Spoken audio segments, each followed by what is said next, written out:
Welcome, everyone, to this episode of the Expansive CEO podcast. I'm your host, Hannah Chapman, and I have got just the most beautiful, wonderful guest today. I'm so excited for this conversation. I'm here with Amber Mikesell, who is a master life coach and integrative health coach, and she just dropped Silence Your Inner Critic, her newest book. And we are going to really dive into the topic of leadership and leading through being rather than leading through telling in lots of different ways. So, Amber, thank you so much for being here. I am so ready to go for this juicy conversation. Please tell us a little bit more about who you are and why this matters to you, why this work matters to you. Well, first, thank you for allowing me to be here with you, with your audience. I know you just navigated a big transition in your own life. So for you to be present here with me and share this time and space, it is very, very meaningful. So just wanted to extend gratitude. Thank Um, you. for this work, a little bit more about me and what I am embodying at this point in time. Along with the beautiful introduction you gave, I also have the honor of being a steward and leading an organization called Suivera, where we are inclusive of all belief systems and create a space where the language of love is what connects us all together. And we are fortunate to be in over 113 countries right now with Wow. over 1.3 million members who are coming together saying, I agree, love is what binds us. And we get to celebrate our commonality, like this human journey that makes us the same, while also celebrating what makes us different and learning from those differences. And when you look out into a world right now that has us thinking that we all just don't like each other, and we have to be, especially as leaders, it seems like we have this tendency to feel like, oh, the most loving thing I can do is voice where I'm at and why the world needs to be different. Here's the most loving act that you can have from my perspective. No, here's the most loving act you can have from my perspective. So we're all contributing more and more noise to an already noisy and chaotic world. We have 1.3 million people who are coming back and saying, as a heart leader, maybe the most loving thing I can do is understand that there are so many different perspectives. And the most loving thing I can do is embody the ripple that I desire to make and be the change I desire to see. And so that's really what I desire to talk about and dive in and really get into the juicy stuff with you. Oh my gosh. I started feeling a little bit emotional with that and talking about Suivera and how many people are tapping into this energy of love. So if you're watching on YouTube or if you're just listening, Amber has a beautiful love sign just glowing above her head. And what was coming up for me is that throughout my journey and my own spiritual awakening and experience and all of that, like what I truly know is that deep down at the very bottom of everything, like I am love. We are love. Like love is it. Love is the thing. And so like that message, like to see it behind you is like, oh, I love that. It's so pretty. But then to hear you speak about it is like, oh my heart knows that and my heart sees that. And to be, yes, like spreading that message so wide, um, that's so inspiring. I'm so excited to learn more about that aspect too. So thank you for sharing. Well, thank you for having a platform where we can talk about it, right?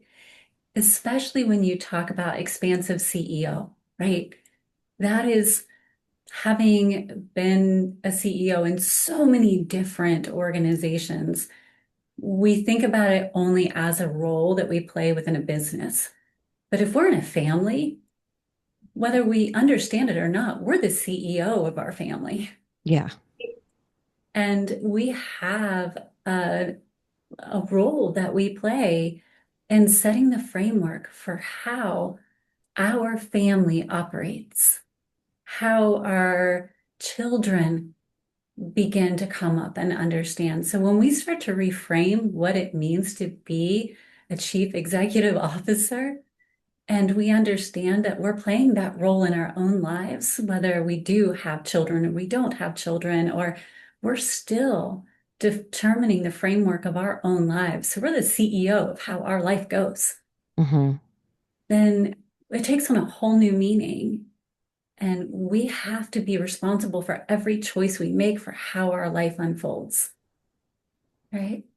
Absolutely. And with like the concept behind expansive CEO really was even from the very beginning this idea that um, like we can continue to grow. We can see things as opportunity. There is no failure in life. Any challenge is here to, hone your skills and make you stronger and more resilient if you choose that.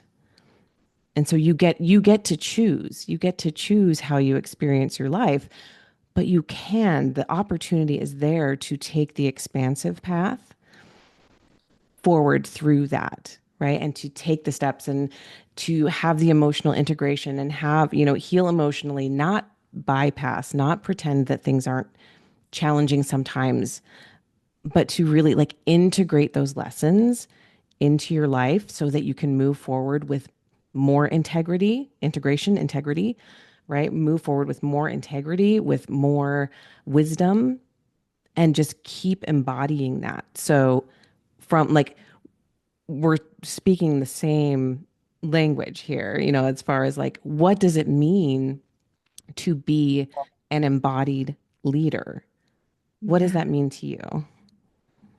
yes. And it's such a beautiful question to constantly ask because if we're doing it from the outside in and we're asking, well, what does the world expect of me as a leader? And so now I have to meet that external expectation, then somehow, and I know I went through that, right? Hmm. I don't know about others, but when you first step into this, what the external leadership role is, we start to feel like we have to meet what is written on a piece of paper because that's what we're going to be evaluated against. So now here we are, and we're being evaluated against an external piece of paper. Therefore, I must conform myself to that external piece of paper so that I'm meeting all those check boxes. And I started getting really out of alignment with what conscious leadership actually meant because that was such an unconscious act. Yeah. I had to conform to a system that didn't feel right for me because it left out the human capacity for connecting with my team. That was Hmm. never part of the checkbox. It was always what was good for, the things for the company, whether we were bringing in certain amounts of revenue or it took out the whole human element. So then we have to reflect back in and start to ask ourselves, among even all that noise, what is that internal component, that love and connection, that heart coherence, even between you and me right now? What does that tell us? And what does that guide us that isn't going to show up on that piece of paper? And how does that tangibly then help us achieve what's on that paper?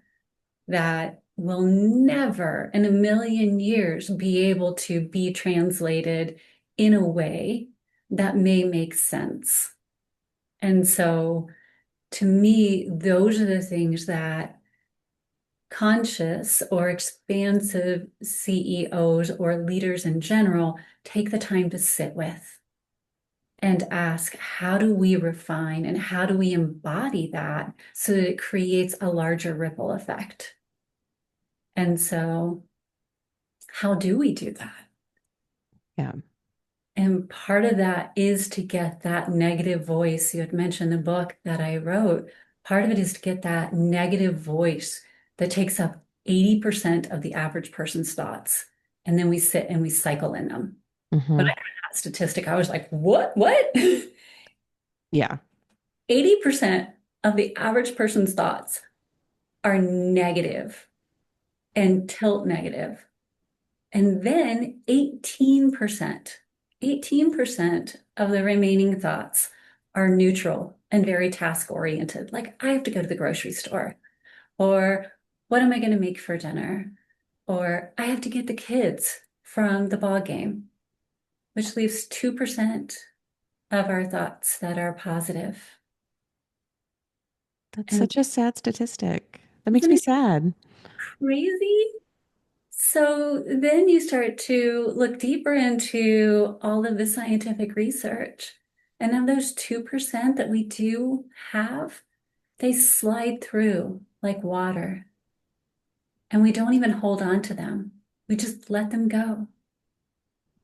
And so we're holding on to the 80% that are negative and letting them cycle and cycle and cycle. And then we're letting the others trickle through. Then I thought, well, if I had a roommate or two roommates and they're taking up 80% of my house with a bunch of clutter and junk and like trashing my place, and then I had another roommate who was just like, meh, I don't care. And they were just letting it happen.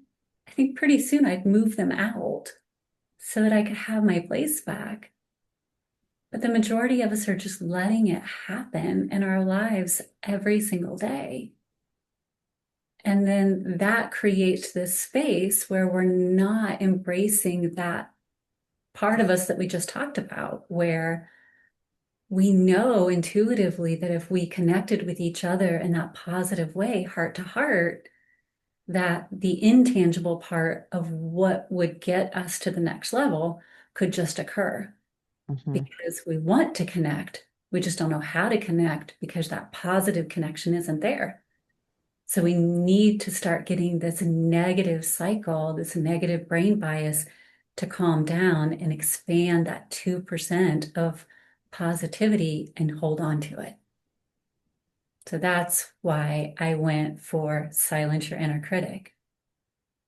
Mm. My mind is blown and also not at the same time, right? It's like that statistic is crazy to hear.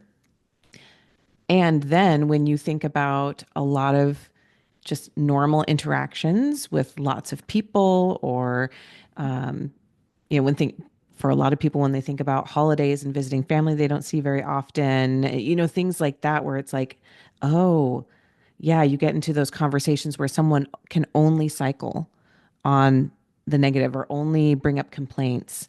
And there is an interesting thing that happens for people as they heal. And I certainly experienced this too, right? Where all of a sudden you see it.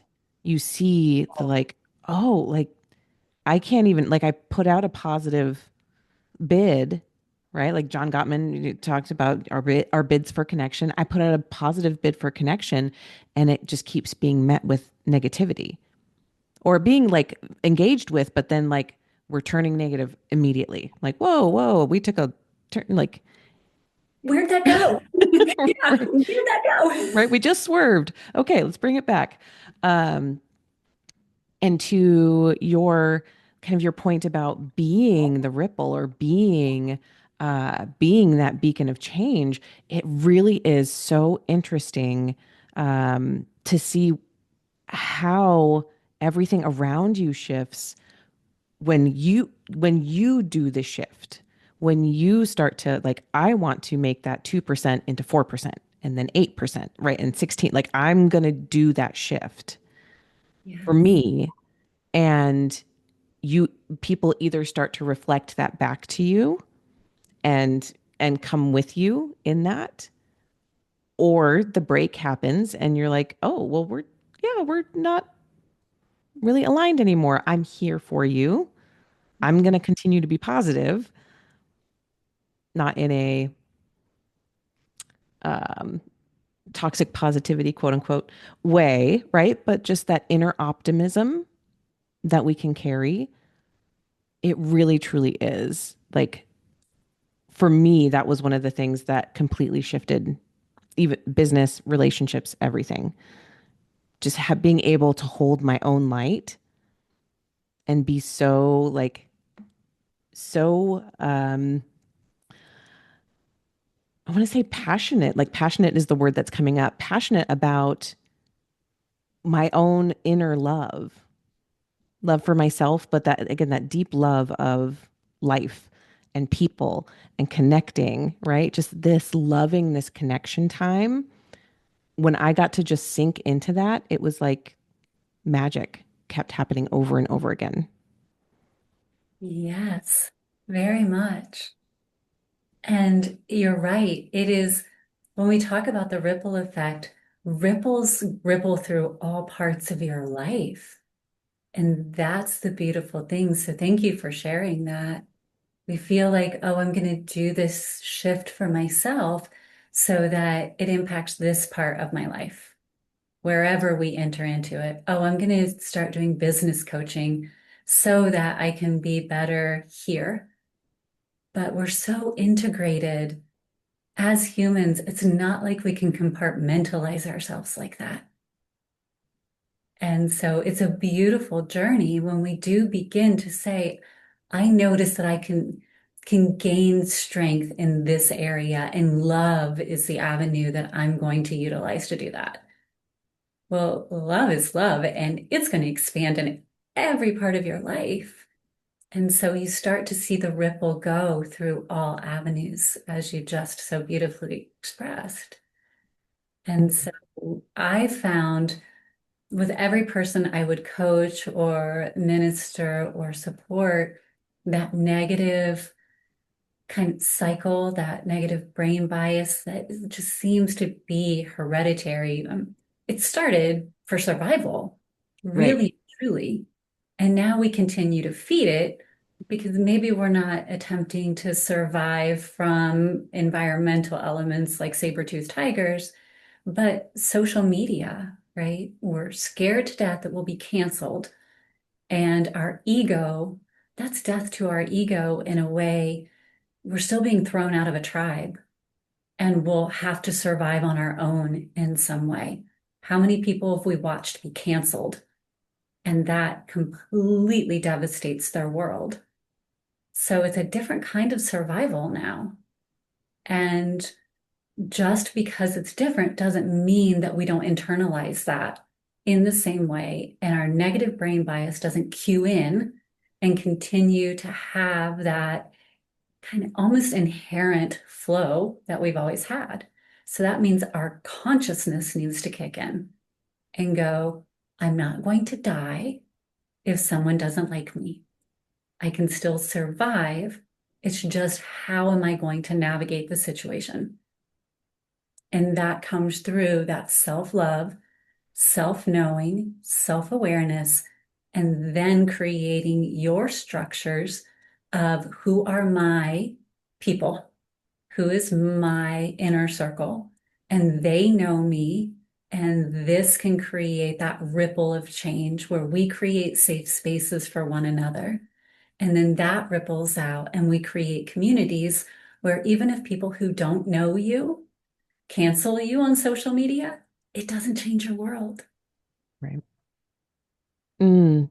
So how in your experience and in the book, what are some of the ways that you help people do that to shift? Because the book is titled Silence Your Inner Critic.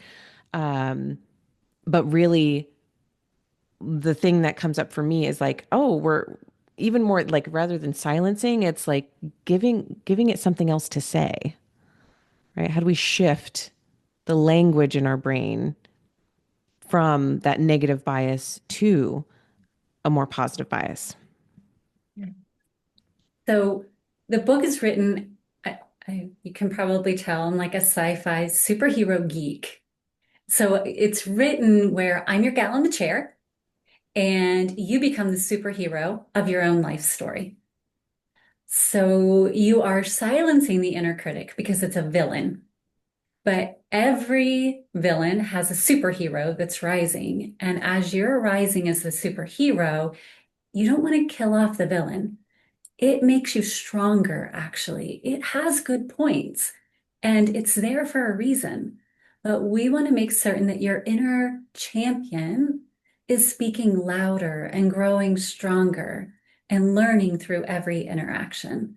So we begin to utilize tools and you gain superpowers. You become more in tune, really, with the superpowers that were always there, but you hone them and strengthen them.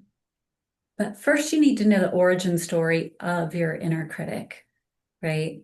Every supervillain has an origin story.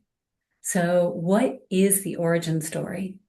Then you can begin to formulate a plan and know which superpowers to hone in order to really begin to silence that inner critic and know how to meet it every time it attempts to rise up. And that's the flow of the book.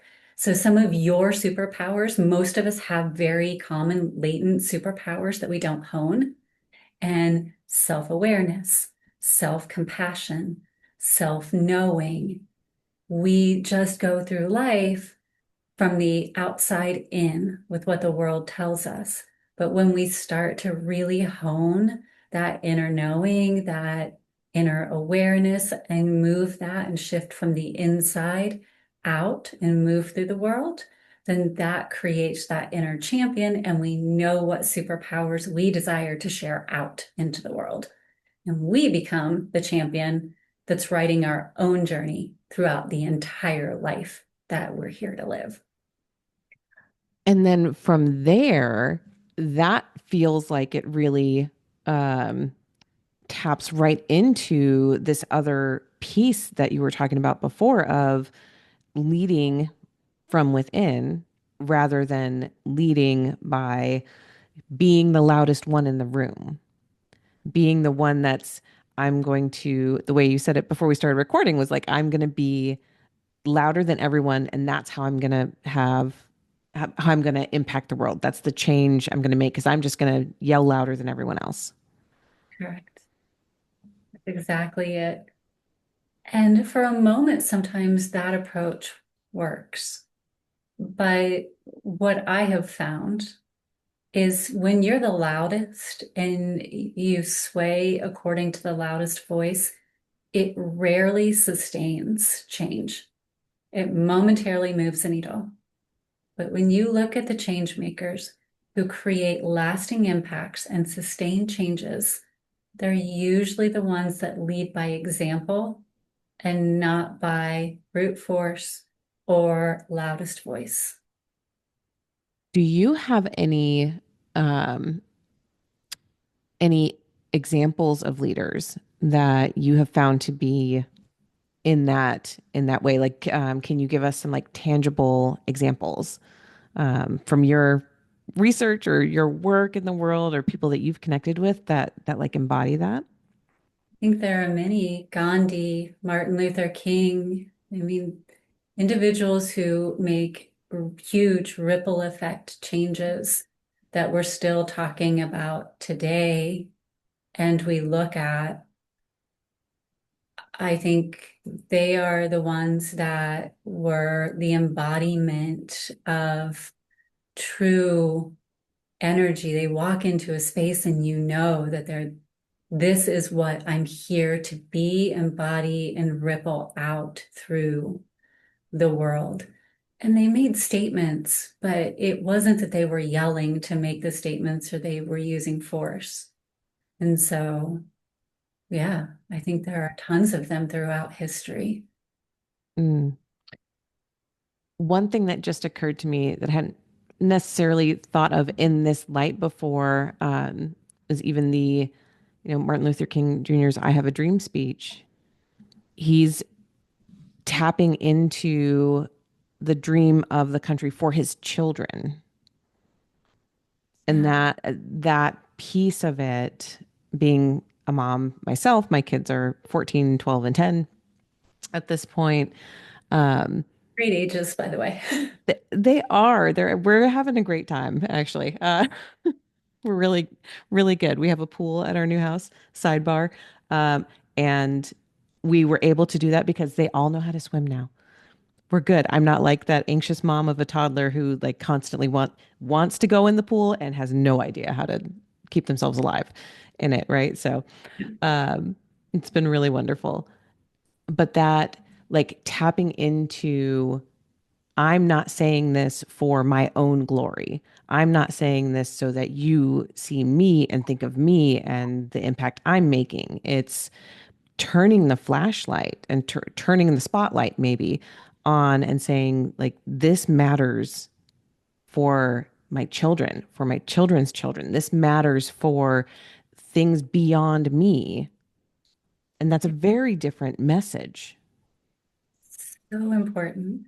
Like, even with Suivera, our mission is we have 1,000-year business plan. This is a mission that's a legacy event. It isn't about me. It isn't about even our current team. We're not building this because we believe that we're going to see the fruits of what we're doing. We know we won't. We're laying a foundation because what we're doing is so important to future generations. And we have to, in some way, begin to bring all of us together to understand that love is the very energy fabric that binds us as a collective consciousness. And innovation, creativity, all of these beautiful things spawn from this creative connection. And the more that we can start to align ourselves through this, regardless of belief systems or any of these things, have those for yourself. Be unique and individual and celebrate that individuality. But the longer we spend our energy fighting over whose is right, the less time we have to be innovative and creative and connected as a collective. And we're spending a lot of time that could be used advancing ourselves. And so, how do we navigate through that? And how do we build a safe space for those who are like, yeah, I'm ready for that step. So let's navigate to that and let's show and let's be that ripple. So that's why we're like, okay, let's at least build that framework. Even if we don't see the full future of it, at least the foundation is there. And we have donors who are coming in and saying, yes, let's do that. And it can ripple out. So we know what we desire our ripple to be. I have never heard someone say they've built out 1,000-year business plan. That is incredible. That is incredible. Again, like, I'm so inspired by what you're doing with Suivera. I can't, I can't wait to learn more at this point. Thank So you. first, yeah, just put that out there. Um, and so what I heard in there that I want to pull on a little bit more is the celebration of uniqueness, Mhm. and the at the same time, like, coming together, right? So right now, I mean, we've seen this in the United States for a long time. We have a very individualistic society. Um, and while that breeds and spawns tons of innovation and creativity, it also has bred and spawned a lot of very high competition and animosity and resentment, right? Those two things, when we have this individualistic sense of like, I got to get mine, that goes counter to this thought of, or I want to say it's couched as the opposite of, we'll say like socialist countries or collaborative countries on the other side, or collectivist technically, right? Societies on the other side, like these are opposite, these are polar, different, different sides of the coin. But what I've been feeling and what I'm hearing from you, I think as well, is this sense that no, we need your individual uniqueness. We need all of you and all your quirks and all the things that you've experienced that make you different and special and unique. The collective needs you just as you are. The collective doesn't need you to fit in and fold in and be like everyone else. We need everyone in their full uniqueness because that brings more innovation when we're not couching it as competition, but rather that we're building the collective together. 100%. And there's nothing wrong with competition as long as it's competition from my perspective. Some people thrive with external competition, and that's okay. But what I personally have found is even if you're saying it's external competition, what it truly is internal competition. You're just saying that it's external. But there might be the truth that the very person or thing that you're competing against external to you isn't competing with you. Mm-hmm. It's still an internal competition that you've created, and you're using the external as the impetus to create the internal competition. Right. So we call it what it is, and we say that I'm creating an internal competition as motivation to have an increase in my own skill set or whatever it is that's driving that competition. Then we can at least then become honest with ourselves and use whatever that is as motivation and still be very like, all right, I have an individual gift that now I'm using that as my motivation to continue to increase the skill sets in that gift.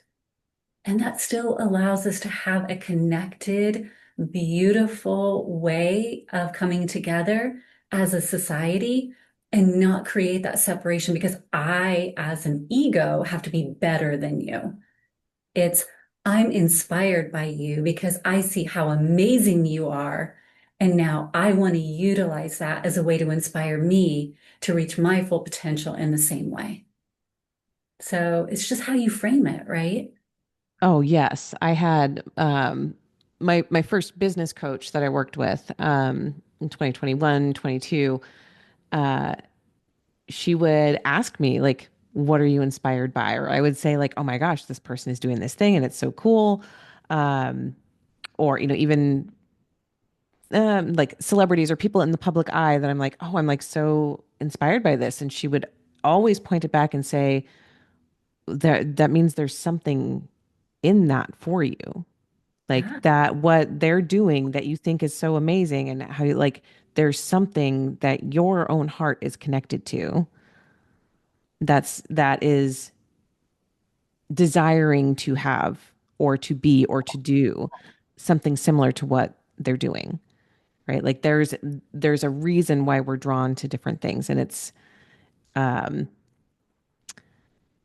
if it shows up as jealousy or if it shows up as envy in some way, right? Like there's that opportunity to get really curious instead of be mad about it, right? Get really curious about it. There we go with the negative thoughts versus moving it into the positive again, right? The envy, the jealousy, that's negative or feels negative in your body versus being inspired by that like shifts it immediately from the critic, from the negative side to, oh, well, if they can do that and I'm really interested in that, what are the things I can do that, put me on that path? And that's completely shifting that whole limitation to opportunity, I think. Yes. And it's so empowering when you do that, right? Because then you get the opportunity to make it your own in that way too, where they're really great in this way. You then internalize it and you might find that you're really great, but it's not exactly that way. It's your own way. And then you pave a whole different, and that's where innovation comes in, right? And that's the beauty of it. And when we start to come at it from that approach, then it shifts. It really shifts everything. And it's so beautiful. Yes, I agree. And I was thinking as so from again from a leadership perspective, let's tie it all back to our original intention, right? Coming it back, bringing it back to the theme. Um, how on earth do you lead a team of unique individuals that are all doing their own thing the way that they are meant to? I think I think that's one of the reasons like it's usually smaller companies right now that are allowing this to happen and growing growing in this way because traditional leadership says you have to meet the check boxes. You have to, be hit your metrics. You have to conform to our policies and our culture, right? That top-down leadership is what's so prevalent because it takes a fully different approach to lead a group of people who are all working in their own genius, right? So, what's one thought you have on how do we shift into this style of leadership? Yes. And it's so exciting to be able to shift into this type of leadership because we're not saying there aren't any underlying kind of here are our common, it's like setting boundaries in a family, right? Here are our common boundaries that will be within this organization. Here are our parameters. But we get into smaller groups around whatever it is that we're doing. So I'll use Suivera as a defined framework. We have a corporate culture document that defines exactly what our culture is the moment you enter our organization. So here are our boundaries as someone who's going to work within our organization. Now you know who we are, what we stand for, and how we speak to one another. You agree with this or you don't agree with this if you're coming into our culture. And that lets people know and they can make an informed decision if they want to work with us or not. If you agree to that and you come in and you work with us, then we have little segments of where is your zone of genius? How do you feel drawn to work within a team or a structure? Now, you can cross all zones of genius. We have individuals that we call our Swiss Army knives, where they feel like they can float and their zone of genius is in all of them. Then there are some who are like, no, that's not me. My zone of genius is really in very specific areas. So I would like to go deep in each of those areas. So they might be very into marketing and funnel marketing at that. So they will be free to work in all areas of that space, but we don't tell them how to do it. They come up with very genius ideas because we don't tell them prescriptively what they need to do. We just say, hey, here's what we have coming up. Go in and think, feel through, heart centered. Here's our community. Here's what tends to resonate with them. How would you connect them with what we have coming up? And they will go, they'll meditate, they'll do all kinds of really out of the box things. And then they'll come back and they'll say, hey, this is what's resonating with me. We'll let them go test it, play, see how it feels, create small groups. We don't give them a box, we give them an open doorway. And from that, we've gotten really amazing engagement. We call it heart storming because the heart guides, not the brain and Instead of what. brainstorming. Yeah, Love it. it's so ingenious and it has yielded. I mean, we grew. to over 1 million people in our first year by doing this. So there's something to it. You can't argue with those results. Yeah. Like that's what I love to see um, is, from my perspective, especially in the financial side, is Mhm. that when we can work and live and grow our business and grow our relationships from that place of alignment and integrity with, again, with who we are and with our genius and what really resonates for us, exactly what you just mentioned, it shows up. It shows up in the numbers in Yeah. so many ways. It doesn't mean your numbers are going to look exactly like someone else's, but it shows up in the numbers and we can measure exactly what's happening, right? By when you are being more of you. Yes.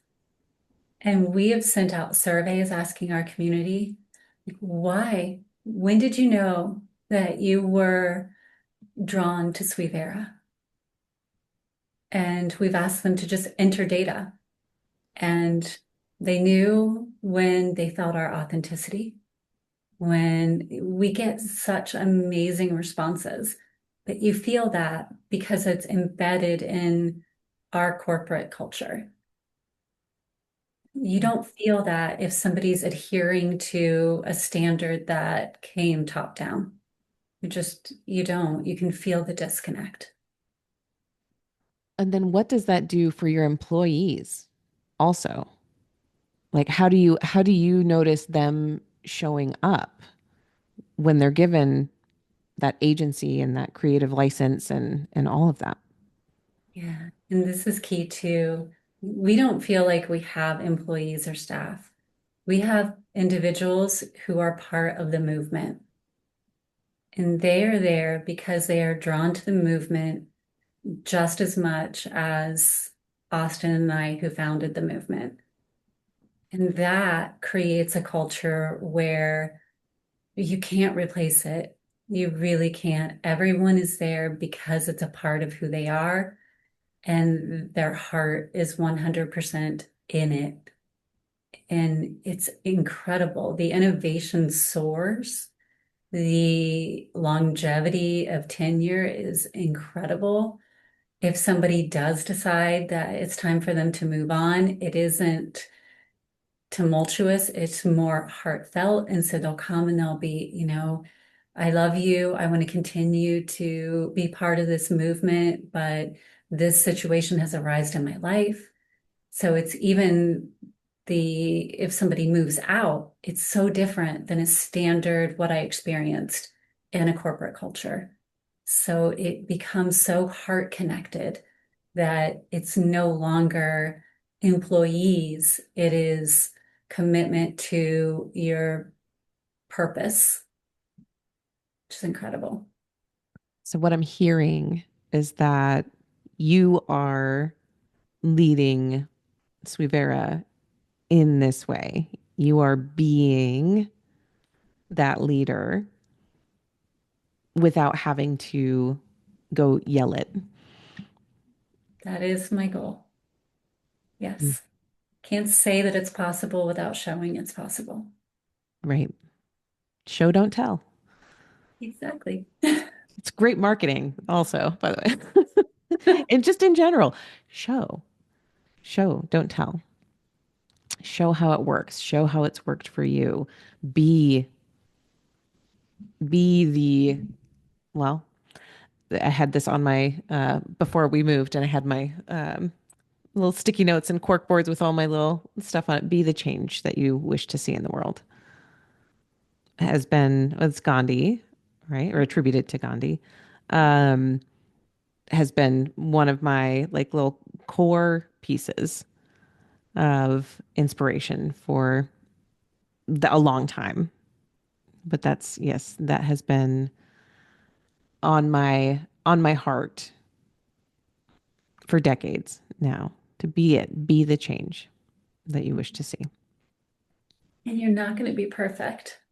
Like, we we've stumbled and made a ton of different errors.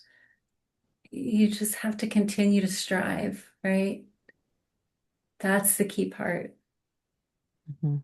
Resilience goes Yeah. back. Resilience, what we talked about before. So if people are listening to this and really want to understand more, want to get to know you better, want to find your book, clearly all of these links will be in the show notes, will be super easy to grab. But Amber, where can you direct people? Where's the best place for them to get to know more? Well, they can find us at Suivera, Suivera.org. And on that site, it directs individuals off to our communities and to the book where they can purchase it. Silence Your Inner Critic, we've hit 2 bestseller lists, so we're pretty excited about that. And they can pick it up anywhere that they enjoy purchasing books. Right now, it is on digital and paperback.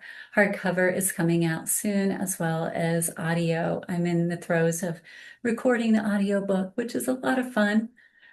So that'll come out later this fall. But that's really, you land on that page, you get directed everywhere else. So suivera.org. Mhm. Amber, thank you so much for this beautiful conversation. I have enjoyed every moment of it. And I'm really, really just excited for people to hear your message and hear your words and read the book and just get to know you better. Thank you. Well, thank you for having me on. And I'm excited that you're now close. We can get to know each other even more. Beautiful. And we will.